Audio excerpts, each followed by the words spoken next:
Hello parents and professionals. So it's been a little while since I've made one of these videos and there is a pretty decent reason why. So a couple of weeks ago I lost my mum.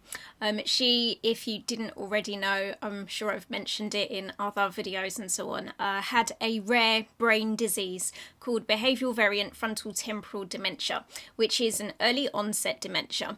And as a break from tradition on these videos, where I'm normally sharing with you something to do with children, young people, managing an adolescent mind, and everything that happens at that kind of younger end of the scale, today I actually want to make a bit more of a public service announcement and educate you a little bit around some of the signs and symptoms of some dementias and brain diseases that I hope would not affect you or anyone you know. But the reality is, it might do. In fact, many of you quite possibly have grandparents involved in your lives, your children's lives, and maybe you've even had to start thinking about, what do we do if there are some signs of Alzheimer's or dementia that show up for this relative later on down the road, and how would I even know what I'm looking for?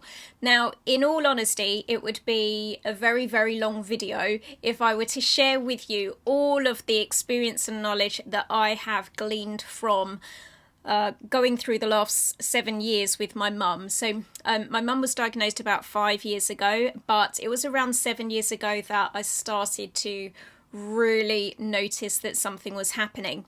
And I'm going to share some of those signs and symptoms with you today, not by any stretch to cause anyone any anxiety or panic, but really this is for you to hear and then just kind of store away in the back of your mind. You don't need to focus on this stuff again. But if you have relatives or maybe even colleagues who seem to be going through a shift in their personality, in their behaviour, in sometimes their memory, but let's face it, not always, then this might be information that you'll need to draw upon again in the future.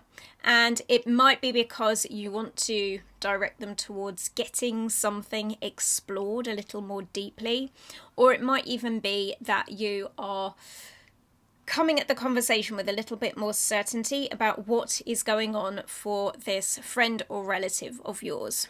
So as I say, I'm really coming at this just from my own experience with my mum, which is obviously just one person. It's a very limited experience.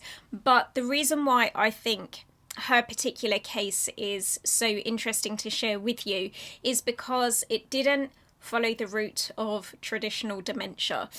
In fact, to this day, I still have people commenting that it must have been so hard as she forgot who I was, or didn't know where she was or why she was there, and none of those things happened for us. So there are signs and symptoms that I think we're all probably aware of that relate to dementia and Alzheimer's, and those typically relate to changes in memory or signs of cognitive impairment. So perhaps being unable to remember things that they might have usually remembered, or just becoming more forgetful than they used to be, even around stuff that might have been part of a daily routine in the past. Now, all of those things are, of course, really important signs in helping to indicate that something might be wrong. They can also be signs that someone's tired, maybe stressed out and overworked as well. In fact, when my mum was first diagnosed, I was so stressed out, I ended up going to the doctors thinking that I had something similar to what she did, and actually it was all completely stress-induced. So let's not discount that some of what I share with you here can easily be explained in other ways as well. But the key thing is that there is an identifiable change, and that there isn't some other way of explaining it away. You know, we've exhausted all other possible excuses. So being the mental health professional that I am, of course I documented almost everything that happened in regards to the changes that my mum went through. And that's why I can share some of them with a degree of authority with you today. I've got them broken down into medical, mental, physical, and language, social, and emotional. And not all of these would be relevant when you are perhaps considering your own friends or relatives. Now, as I mentioned, my mum's dementia was classed as a rare one, an unusual one. So it was called behavioural variant frontal temporal dementia, which means it started physically at the front here.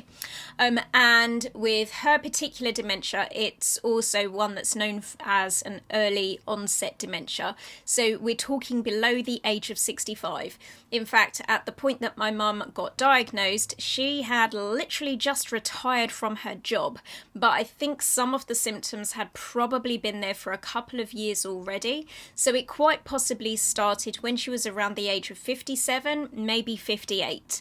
So this is why I'm saying I want you to have an awareness of this, not just for, your elderly grandparents, but actually for your co-workers, your colleagues, and, just maybe aunts and uncles and other people that might be prone to something like this. Because let's face it, these different sorts of typically age-related brain diseases aren't going away, and we haven't necessarily quite pinned down the best strategies for being able to prevent them.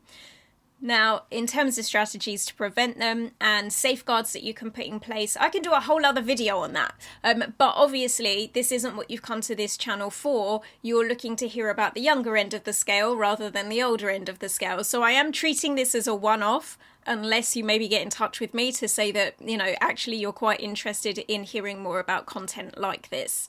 So in terms of the actual signs and symptoms that first alerted me that something was up with my mum, they started out more towards the language and the social and emotional side of things. I think probably the language was the one that was initially obvious, because she was always a little bit up and down when it came to her emotions anyway. So that one was more difficult to identify as a symptom, even though it definitely was a symptom, and that became clearer as time went on. So in the very beginning, she developed some strange habits around humming. And this is really difficult to describe because, again, I've talked to people about it, and I talked to people at the time and I was like, she's humming and it's driving me nuts, it's not even tuneful. And people would say, well, lots of people like to hum. And I'm like, no, you don't understand. This was like crazy. So she could sing in tune. Here's the thing. She knew how to sing actually quite well. But she would do this hum, which was just monotone and a little bit all over the place. So it was like...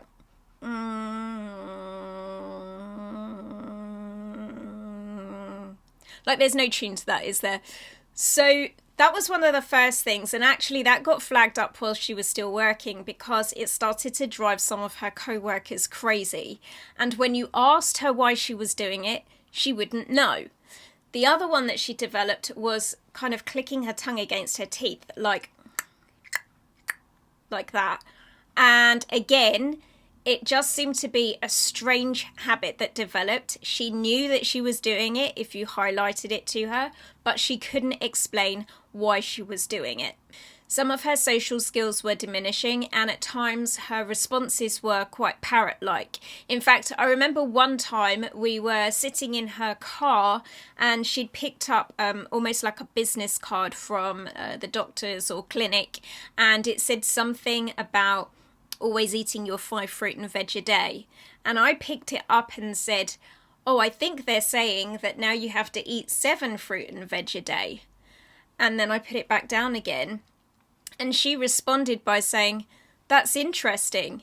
These days they're saying you have to eat 7 fruit and veg a day.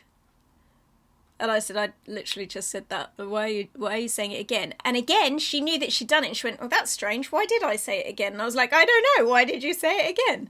So in the beginning, she had some consciousness that she was beginning to behave in a different way. But she also couldn't stop herself from doing it. And she wouldn't necessarily have that awareness of it unless you drew her attention to it. She began to socialise less, and her general vocabulary started to diminish as well. So one of the things that I started to do was to bring her to social events that I was attending in order to help keep those skills up. Now, that sounds like a lovely idea It was quite stressful, I can't lie, because as well as that, she lost a lot of her manners and normal social etiquette. So, for example, if we went out for dinner, then, she might really enjoy the food and then pick the plate up and lick the plate or lick her knife. Now, again, there's going to be people that go, oh, well, I do that. That doesn't mean you've got a problem. The problem was that's not what she used to do. So it was all about the fact that there were these changes happening, and I can't emphasize that enough. If you know someone who hums out of tune and licks their plate after they've eaten their dinner, they are quite possibly just living their best life. But if they didn't used to do that and then they started to do it, and you have a reaction of, like, that's a little shocking to me, that's not what I was expecting, then that's a change in their behaviour, and there might be a reason for that. She began to make inappropriate comments and would really struggle to empathise or to see things from other people's perspective, which meant that she could come across as being really rude and hurtful sometimes, almost a bit of a bulldozer in terms of how she might interact or engage, or the things that she would say. There was a distinct lack of concentration. And again, that wasn't necessarily vastly different to how she was before, but it became more pronounced and it became more problematic. She also angered way more quickly and a lot more easily than she had done in the past.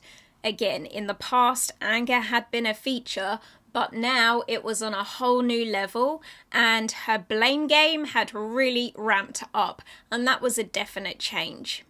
So all of these things were the things that initially prompted me to take her to the doctors to ask if they could do a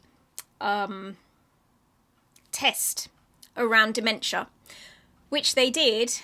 And of course, she aced it. She knew who the Prime Minister was. She knew what the day of the week was. So all of those things that are typically connected to dementia weren't showing up for her, but there was definitely something not quite right.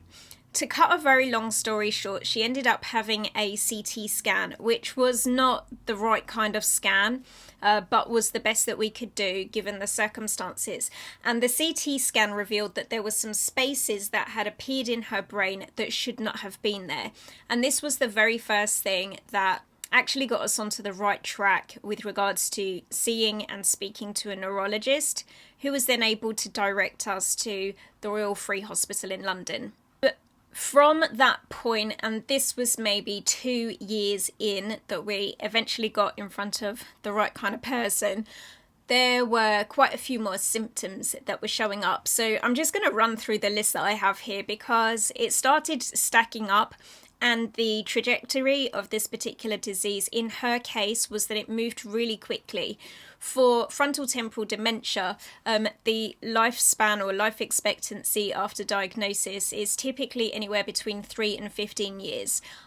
My mum, I would say, was kind of 5 to 7 years. I'm saying 7 because it took a couple of years for the official diagnosis to take place, but there was certainly a couple of years where I knew that there was something wrong and I had a decent idea about what that thing was. So the other sorts of symptoms that showed up included, the spending. Yeah, the spending was significant. So her habits around and attitude around money changed significantly. She was booking holidays, buying cars, there were lots of home improvements, and this all resulted in significant levels of debt, which were messy and complicated and took up quite a lot of time sorting all of that out afterwards. There was some accusations of stealing and poisoning. There were a few instances, not many, but a few instances of her long-term memory not working as it should have done. So that's not to say that she became forgetful, but there was one incident where she didn't recognise me. Maybe one, maybe two, that happened during the length of her disease. But it seemed more like I was misplaced at that moment in time, or I was in a different context and it really threw her. And then within a minute or two, it kind of clicked, and even she was surprised to go, "Oh, it's you! I know you. We're related." So there were some things that happened with the memory. Her short-term memory was the one that seemed to suffer the most. So, you know, if you told her something, do you remember I said this to you last week? She would maybe struggle with that. Decisions were illogical and irrational, and quite problematic. She definitely created some messy situations for me to resolve. There were, as I mentioned, so she was agitated, unpredictable, inappropriate comments and behaviour. Yeah, we definitely had some inappropriate behaviours and repetitive behaviours. So not like OCD necessarily, but for example, she bought a fidget spinner for my sister and then didn't give it to her because the repetitive movement of the fidget spinner just completely consumed her for quite a long time. So things like that. There was definitely some hoarding behaviours that kicked in. Receipts, clothes, and this was all part of the overspending as well. But the house became very cluttered and chaotic in actually quite a short space of time. Her attitude towards personal hygiene changed as well, and she was less easy to persuade to get back on board with those things because she became way more stubborn. She was scammed a couple of times, so she fell victim to a couple of internet scams, just getting upsold to buy extra things that she didn't need. That happened quite a lot. For someone who used to work as an administrator, her planning and organising just completely went out the window. On a more medical level, as time went on, I saw more instances of her rushing when she was eating or drinking, and then starting to have some choking fits as a result of that. She started to develop frequent bladder infections, and I noticed too that she seemed to have an inability to identify pain in her body in the way that she perhaps would have done before. So she might become sunburnt, for example, and not notice that her skin was very sore and blistered. I don't know if this ties in, but there seemed to be a loss of some other physical sensations. So, for example, she didn't know when she was full up from eating and would just keep eating and subsequently put on quite a lot of weight because of that. There was also a kind of, it appeared like a tremor, but it was perhaps more so agitation with things like doing up zips. She would like this because it wasn't running in the same way that she was perhaps used to that procedure running. And whereas you might ordinarily like take your time and do it carefully and gently, and then that makes your zip work, she, like I say, was just a bit of a bulldozer with doing things, and then it would get stuck or it wouldn't work properly, and so she would become more aggressive in the act, and then that would make the likelihood of success even more reduced. Alongside the inability to recognize her body's own cues for being full up, being in pain, she also really struggled to identify when she was tired. And I remember, and actually I didn't remember till I looked back over these notes just now, but there was a long period of time where she would look absolutely exhausted and maybe even just start falling asleep wherever she was, because she hadn't realised how much all that bulldozering had worn her out, and she didn't notice that she was tired. Now, I actually have grandparents, so my mum's parents are still alive and very healthy, and so you can imagine that for them to think that their daughter had a type of dementia just did not make any sense to them whatsoever. And it meant that there were people within the family that were quite often looking to minimise her symptoms or to maybe brush them under the carpet a little bit, because the reality of them was quite sad and quite difficult to face up to. But there definitely came a point where these things were undeniable, and also it was dangerous to keep continuing as normal. For example, she was having more car accidents, and there came a point when I had to write to the DVLA and tell them to revoke her license, which did not go down well with anybody really, but was also super important to do. There was a point at which my mum was still having my sister for overnight stays. My sister has severe epilepsy and special needs, and for my mum to be caring for my sister was a really bad idea. So I had to report that to social services. So there were lots of very unpleasant steps that had to be taken from the perspective of keeping everybody as safe as possible. And that was difficult because those sorts of decisions can really harm and fracture relationships in your family, or if this were with your colleagues, perhaps amongst your colleagues. And I think the right approach to a situation like this, whether this is a friend, a family member, or someone that you work with, is to take on a bit of an HR perspective with these things. And my HR perspective on these things is, firstly, can we retrain? Can we provide support for that person to do the thing that they should be doing? Can we reallocate this role to somebody else?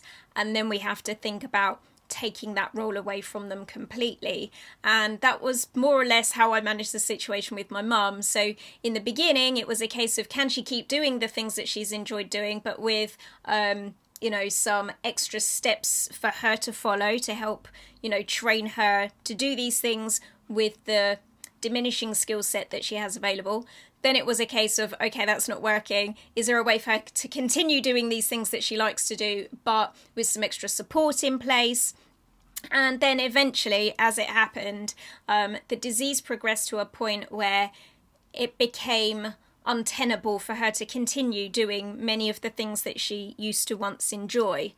So, for example, her balance and coordination began to change drastically, and they changed significantly in a very short space of time.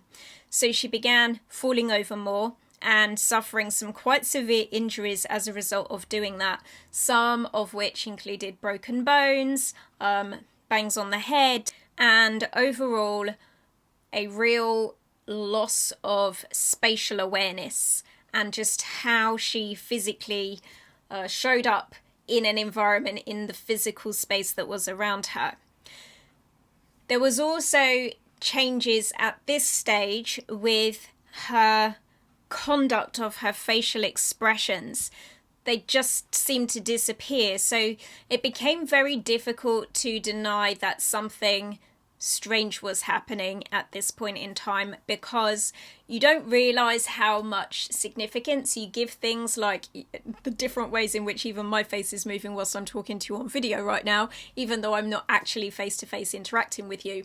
Well, when those different expressions are gone and someone is just a blank canvas, it's obviously a visual clue that something isn't right, but initially you just get a weird feeling like something's not quite right with this person, and that was definitely happening by this stage as well.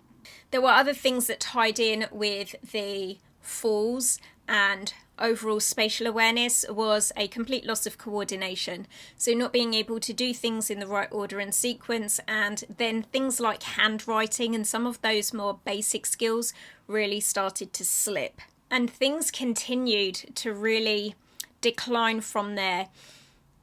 For a long time, she then was wheelchair bound, and she became more disengaged with life.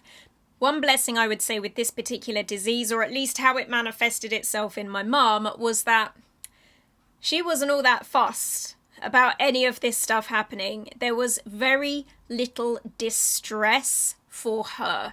There were definitely times when she got a bit frustrated, but she didn't have the awareness of her mind slipping away, or maybe she did, but she didn't care. She really had like complete apathy about all of this, and that made things quite a lot easier than I think may be the case with a lot of other brain diseases. Now, I'm not aware of the exact statistics around this. I think it's something like 1 in 14 people aged over 65 get some form of dementia. And that's quite a lot. You know, we all probably know at least 14 people, and 65 is not that old. There's going to be a lesser percentage of people who are also affected by an early onset kind of dementia, like the kind that my mum had.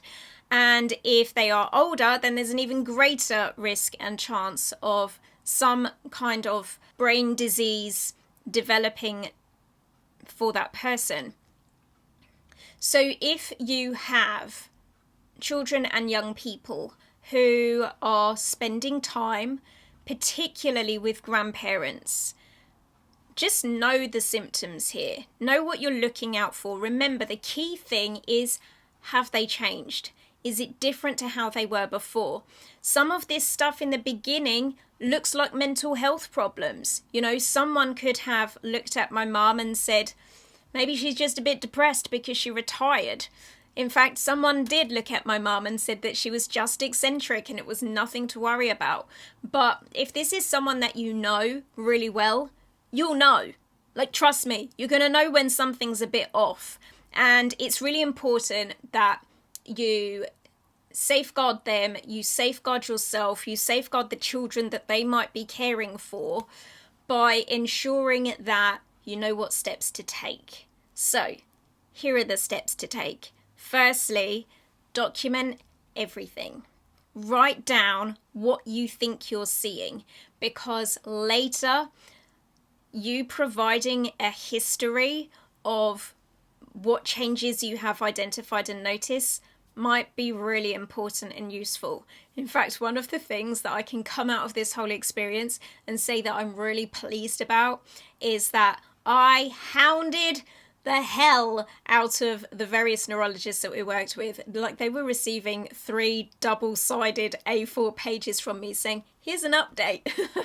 And in one of the letters that one neurologist sent to another neurologist, it said something about me being a very accurate historian, which I was quite impressed about, actually. So document what you think you're seeing, so that if you end up accompanying this person, or as happened initially in my case, going to their GP behind their back, you are able to state your concerns clearly, and you're able to give some accurate context around where your concerns are coming from.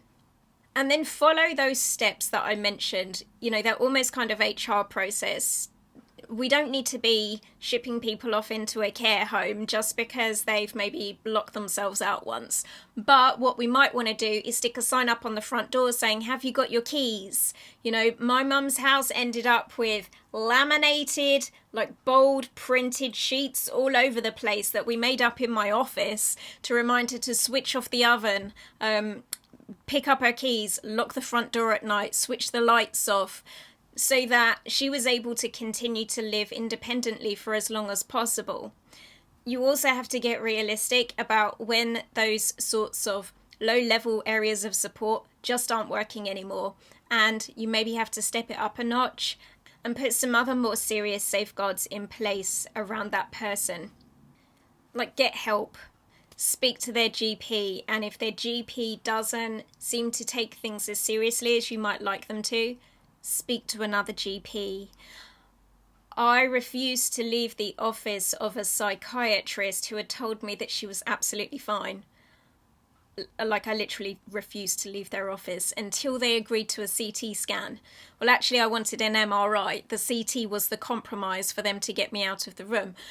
Push. You know, you're going to have to potentially fight for this person because they maybe don't have it in them or the foresight to know that they need to fight for themselves. So in the same way that you might advocate for your children or the children that you teach, you may need to do this for your parents, your aunts, your uncles, your colleagues who are showing some signs of brain changes. And I know I already mentioned it, but keep notes. Like really, really keep notes. And the final thing I would say is have the awkward conversations whilst you still can. Talk about things like power of attorney. Find out if they have a funeral plan. If they don't, get one put in place. If they don't have a will, then get one of those put in place. Make the plans up front, because I can guarantee you that future you will be glad that you took those steps with that person. You know, one of the really difficult things that I had to do with my mum was talk about her advanced decisions around treatment that she may or may not want to receive when things got really bad. And those last couple of months were really difficult to witness, but would have been a lot more stressful if we hadn't already put the plans in place to say what our expectations were and what wishes she had from a medical perspective. If those weren't already done, then that situation would have been a lot more stressful than it was already. So even though those things are hopefully a really long way off for any of you who might find yourself in a similar situation to me, I would encourage you to face those things sooner rather than later, because if somebody loses capacity later on down the line, you won't be able to go back and put those plans in place later on. So do those things up front.